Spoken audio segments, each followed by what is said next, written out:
Le Mans Ultimate's Update 4 is officially here, so let me take you through everything that you need to know about February's updates. Let's start with the content. They've added a bunch of things. So they've added the Aston Martin Vantage AMR GT3 Evo as part of DLC Pack 4. They've added the Ford Mustang LM GT3 as a free DLC, and you can access that by going to the Le Mans Ultimate's store page and scrolling down to the DLC, and you'll see Le Mans Ultimate Ford Mustang LM GT3 listed there as free. They've also added the Porsche 992 GT3R 24 LM GT3 as part of the DLC Pack 4 as well. They've also added the Ferrari 499p Joker package. They've added COTA National layouts. They've added the extra Bahrain layout, so endurance, outer and paddock. They've added Fuji Classic layout, so no chicane. They've added the Le Mans Mulsanne layout, the Monza Curva Grande layout, the Sebring School layout, and they've added Spa Endurance layout, so it has 62 car support. For game updates for AI leave more room when battling side by side.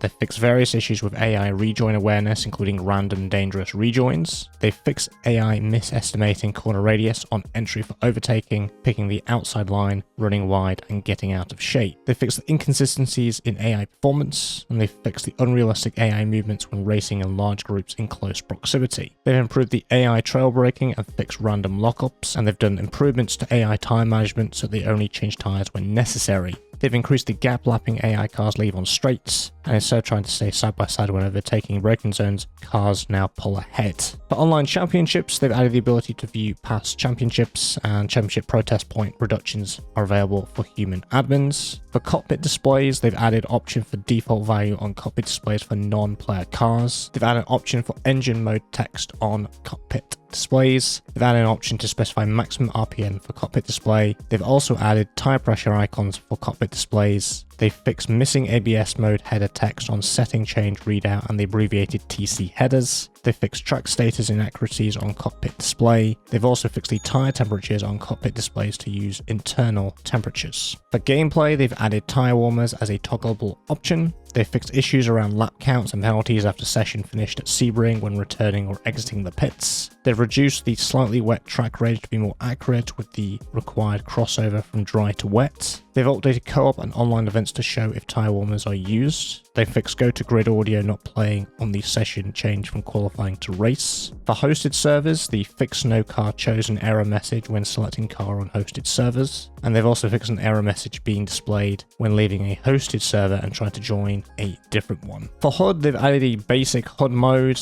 and they've added damage display to the HUD, and they've also added a reset delta keybind. The extended standing setting to allow selection of information, and added optional control bind to toggle information. They fixed the non-player car's delta bar not appearing on the HUD. They've improved the HUD tire and brake temperature graphic accuracy. They've reduced the time green lights stay visible so radar is visible sooner. They've updated the relative MFD, so fitted out cars on a different lap and added indicator for ahead or behind. For updated standings, it shows 8 cars, always pins P1, added a session name, added the per car penalties, tyres and VE information, added lap times in race as well. They've also updated the timing elements showing last lap time, splits, lap number, race length estimate, and fixes for accuracy of sector indicators. For input, they've done a fix for users experiencing loss of force feedback whilst driving online when the game is synchronizing. They fixed the keyboard.json not formatting correctly. They fixed when typing in input box all key bindings pressed being activated or deactivated behind the menu. And they've also updated the default keyboard profile. For the limited tire rules, they allow race weekend tire allocations to be modified.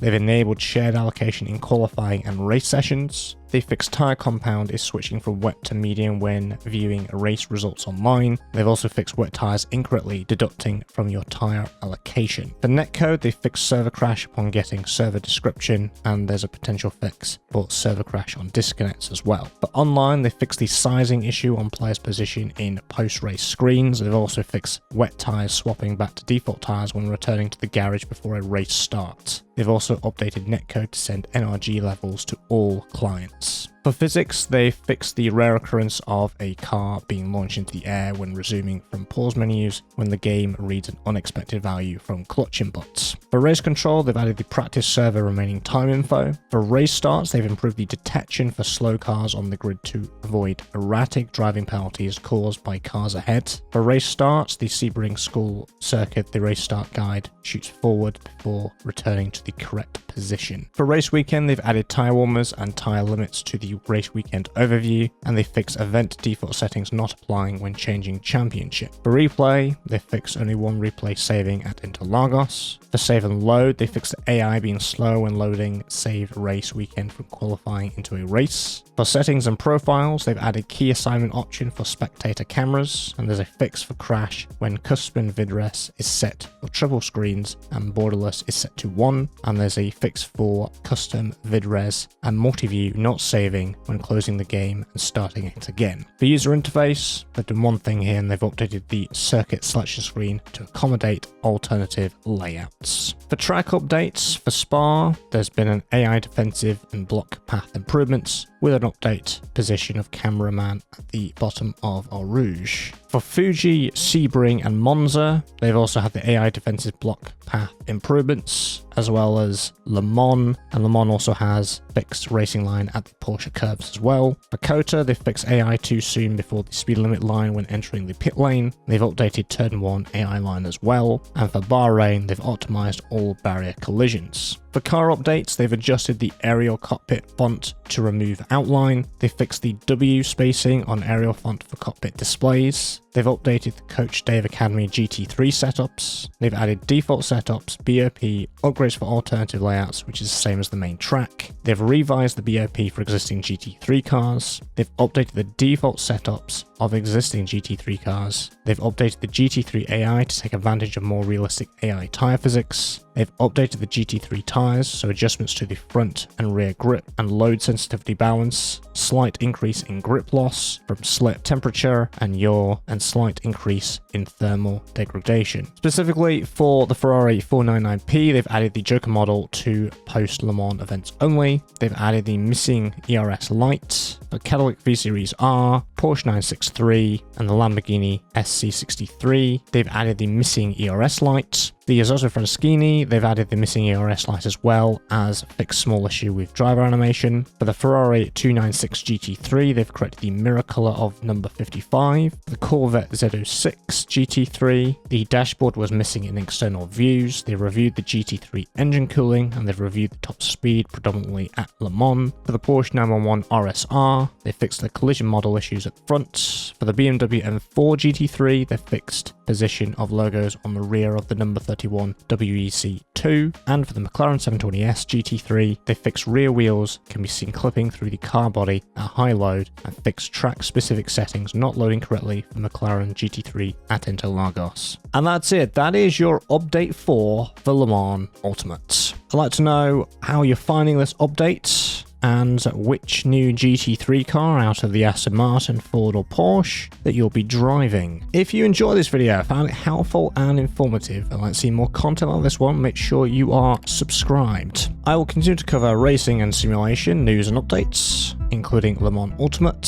So if that interests you, stick around and I'll see you in the next one. Take care.